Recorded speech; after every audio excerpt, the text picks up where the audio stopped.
Jake Paul versus Anderson Silva takes place this weekend in a boxing match, and I can't wait for this one. I know I don't normally cover boxing, but I'm going to have to make a video for this fight because Jake Paul seems to have a tendency for fighting MMA fighters, and he's moved it on past Ben Askren to fighting a UFC champion in Tyron Woodley, and now he has moved up to fighting, first of all, someone his own size, which is a big step up for Jake Paul, and I'm going to talk about that in this video as well. But second of all, MMA royalty in Anderson Silva and a striking specialist as well. So this is very intriguing. I'm looking forward to it.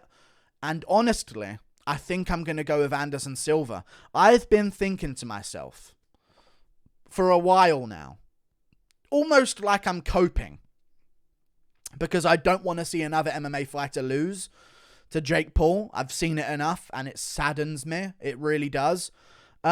I've been coping to myself and saying stuff like, well, Anderson Silva's going to win the entire fight and then Jake Paul just land a punch out of nowhere and beat him, knowing Jake Paul.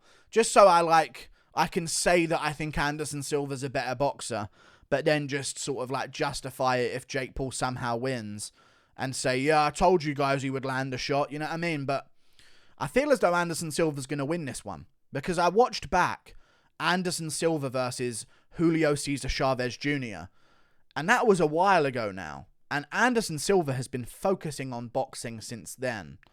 And that's very, very important. Very, very important, okay? Anderson Silva, and this is why I absolutely hate the NPCs and mindless humans that exist in this world. And I'm talking to about 80% of the population here, especially in the West at the moment. Because I'm seeing comments on Jake Paul's page, when are you going to fight a real boxer? When are you going to fight a real boxer? Still not fighting boxers, I see. Fighting some random old man. Dude, this is a massive test for Jake Paul. If he beats Anderson Silva, I'll be beyond impressed with his boxing ability. If he can somehow defeat Anderson Silva. Because I was watching him versus Julio Cesar Chavez Jr. again. And don't get me wrong, age is a thing. And I completely understand that, yeah. But Julio Cesar Chavez Jr. versus Anderson Silva was in 2021 June. It's nearly been a year and a half since then of Anderson Silva solely focusing on boxing. When he took on Julio Cesar Chavez Jr., it was like his first time dabbling in the boxing world. It was like his first match. You know what I mean? And he's taken on Julio Cesar Chavez Jr., who, and this needs to be mentioned as well, the former WBC middleweight world champion, has been boxing since childhood. 36 years of age. He was 34 years of age in that matchup with Anderson Silva. Maybe 35. Still somewhat near his athletic prime. Regardless of what you think version of him showed up. Still somewhat near his athletic prime. Okay? Former boxing world champion. Okay? He went to a decision with Canelo Alvarez. Canelo Alvarez finishes Billy Joe Saunders. Like, finishes all these other guys. Caleb Plant finishes him. I know Canelo blossomed into a prime of his career. I get that.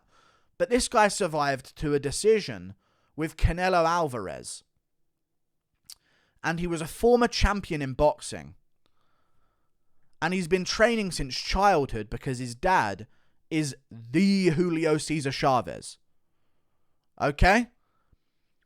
Anderson Silva, in his basically first ever boxing match, stepped into the ring and beat him. I don't care what version of Julio Cesar Chavez Jr. showed up if he took Anderson Silva lightly. When he knew he was down on the scorecards, he should have had the ability as a world champion, if Anderson was no good, to just go, well, last round, I'll finish him right now. You know what I mean? Because I'm a former world champion that went to a decision with Canelo.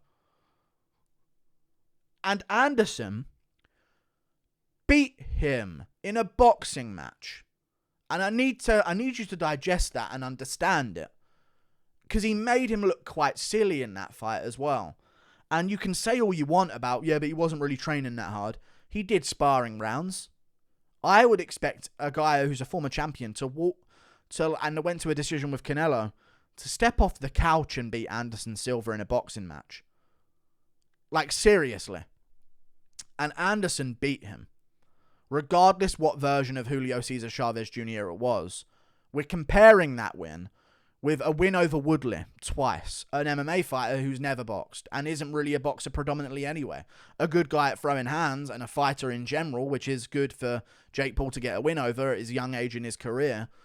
But Ben Askren, we can't compare these names to the names that Anderson's beaten in Julio Cesar Chavez Jr. I'll say that name over and over again in this video until you understand. Anderson should win this fight. Straight up. He should just straight up school Jake Paul in this fight. First of all, he's Jake Paul's size. Second of all, he's going to be the first person Jake Paul's fighting who has a reach advantage over him and is taller than him and is his size in general.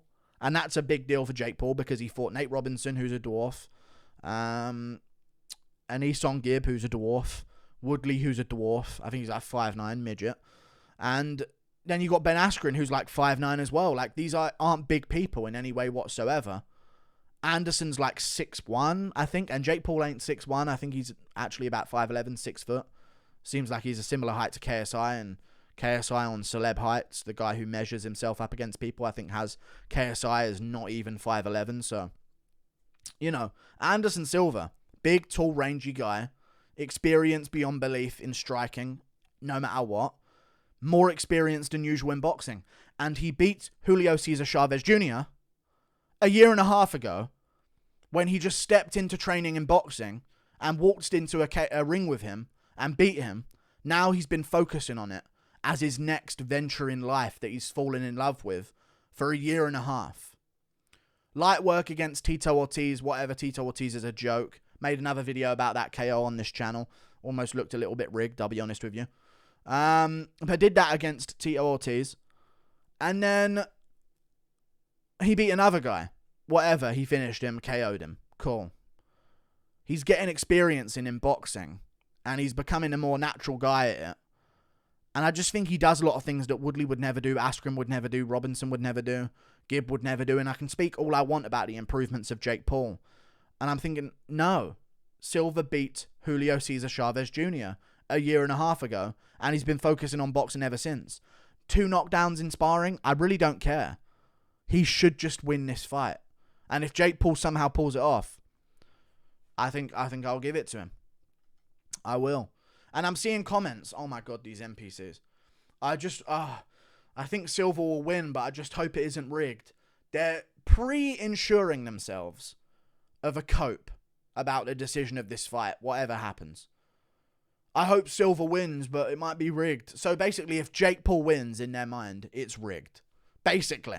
If Silva's winning, gets a bit goofy, Jake Paul cracks him with a perfect shot and puts him out cold, it's rigged to these people. This is like the comments I'm seeing all over Jake Paul's page. I think Anderson beats him. He moves well. A lot of the opponents that Jake Paul has taken on, they're perfect for him to learn against in front of a massive crowd. Because Woodley just sort of is he's an immobile fighter. He just stays put. He's very stationary, is the word I'm looking for. Askren does the same thing, edging forward. Gibb was a little bit all over the place and Jake Paul figured him out, but he's dwarf, you know, and, you know, like, other than that, people have just charged into clinches with him and stuff like that. So I feel like the two actual people with combat experience in Ben Askren and Tyron Woodley are smaller than him, not very good at boxing, haven't beat Julio Cesar Chavez Jr., a guy who went to a decision with Canelo and was the former WBC middleweight world champion in boxing, with a record of 53-6, with amateur experience as well. 53-6. Wow. And Anderson beat him. There's no way he loses to Jake Paul. And if he does, Jake Paul is evolving beyond belief. And if he wins this, he's legitimately a great boxer. And a good boxer at that. Because Silva's still giving these boxers problems. And people can say, oh, he hasn't fought a pro boxer yet. Dude, half these pro boxers, what, do you want him to fight Daniel Pineda? Woodley wipes the floor with that little young, like, that was, he shouldn't have been allowed. I don't know who faked his ID, McLovin style, but that guy is not of age to fight in a ring. Okay? Literally look prepubescent. So, I would rather him fight people like Anderson Silva than some journeyman pro boxer that's basically there to lose. And I respect Jake Paul. If he wins this, I'll respect him even more. But I respect him for even taking this challenge because he knows the hatred he's going to get of losing to an old man who's better than Julio Cesar Chavez Jr., a former world champion that went to a decision with Canelo. He knows how people are going to roast him for this and almost say like, oh, KSI definitely beats him. Oh my God, dude. I consider Jake Paul a boxer. Straight up. I like KSI doing this whole misfits thing. He's fighting Daniel Pineda, a guy paid to lose to him who doesn't know what he's doing at all. And then you've got him taking on Swarms. Swarms. Come on, man. And even before that, I'm not even going to say his name to not get demonetized, but I remember his name now. That guy, YouTuber, that is different ballgame. I honestly think if Jake Paul wins this one, forget KSI fight. He might take it for money if he just knows he'll definitely win, which he probably would win. But I think he'll just forget about KSI and just belittle him and be like, I'm the big draw. I KO'd Anderson Silva. I sold out a stadium or came close to, depending on how well this sells. I think it will sell quite well. It's Anderson Silva. He could sell out a UFC fight night. So with good promotion, I don't see why it can't sell out a boxing arena. So yeah. If he wins, I'll be impressed, and I'll pick him to beat Nate Diaz next. And I can see that Nate Diaz fight being a potential for him as well if he wins this one and calls him out. So we'll see how it goes. Looking forward to it. And I reckon Anderson's just going to be too much for him. Jake Paul throws himself over his shots quite a bit. He wings big power shots as well. Anderson doesn't engage in a straight line. He zigs and zags and moves his head very well for an MMA fighter, which MMA fighters don't do. And I think it will give Jake a lot of problems. I think he'll miss a whole bunch in this fight as well. I think if he tries to get aggressive with Anderson, like he's tried to get aggressive with other opponents, I think that Anderson uses the ropes very well. I just watched him do it. He uses the ropes like a pro. He knows what he's doing in a boxing ring. These other guys that Jake Paul's taken on, that were MMA fighters, just don't know the intricacies of how to work a boxing ring. And Anderson Silva does. So I'm picking him to win, man. The way he bobs his head on the inside, rips the body a few times, the tricks that he does, the footwork, even the footwork on the outside, I think is going to give Jake Paul problems. He's fought stationary targets. Anderson's like skipping around the cage, almost, you know? Like a butterfly. Doesn't quite sting like a bee in his old age, but, you know, I reckon he's going to give Jake Paul all kinds of problems. All kinds of problems. But Jake Paul's good. And obviously he's going to make those improvements. And, you know, he's been out for a long time. And all of these narratives that I could say about Jake Paul, like we only saw him a year ago from now, he's going to make rapid improvement. And I do believe he is going to make rapid improvement. But he ain't beating Anderson Silva in a boxing match. Even just if it was a man who was his height that was an MMA fighter, that's a problem for him right now. MMA fighters box. They do. They train boxing. You see it a lot. They put the headgear on and they do boxing rounds in sparring. Like Vittori, Strickland, these guys all train boxing for part of their MMA skills. If he beats Anderson, and he does it legit and there's no funny business, like respect, honestly, I don't see it coming. I was thinking, you know, he's going to get beaten up the whole time and then randomly land a shot, but I'm not coping anymore. I'm not coping. Anderson should beat him. So I'm going to go with Anderson Silva decision. Working Jake Paul, making him fight at a much higher pace. When you're fighting a guy your size, you don't get to fight on your terms all the time as well, which is a big deal because with someone at your range, they can control exchanges the same way you can. So they can put exchanges on you. Whereas with Jake Paul in his recent fights, it was either he lets Woodley in enough to bait him with a check hook or an overhand, or he goes after Woodley on his terms and his conditions. Either way, the exchanges are according to him, so he can control his pace of the fight. With Anderson, he can't do that. Anderson's going to be jolting at him, flicking jabs out there, going to the body, working him against the ropes, and it's going to make for a much higher paced fight, so I can see Anderson Silva. You know what I'm going to call happening? I don't know what the decision would be if this is the reality, but I'm going to call